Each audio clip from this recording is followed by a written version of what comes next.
একটা ছোট শহর। সেই শহরে একটা ছোট মেয়ে লিয়া বসবাস। এক রাতে লিয়া ঘুমিয়েছিল।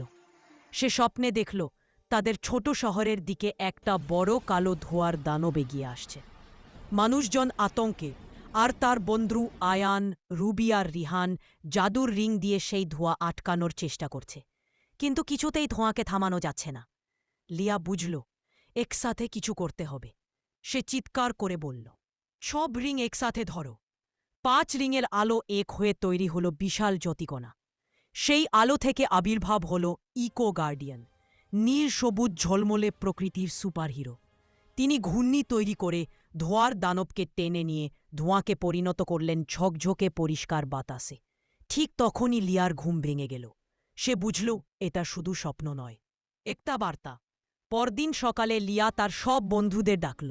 সে বলল, আমাদের শহরকে ধোঁয়া বা দূষণ থেকে বাঁচাতে হলে এখন থেকে কিছু করতে হবে।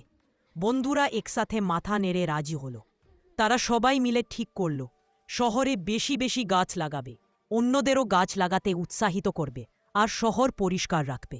ধীরে ধীরে ছোট শহরটা হয়ে উঠল সবুজে ভরা, পরিষ্কার আর সুন্দর। এবং বাচ্চারা জানল প্রকৃতি রক্ষার শক্তি শুরু হয় ছোট ছোট কাজ থেকে।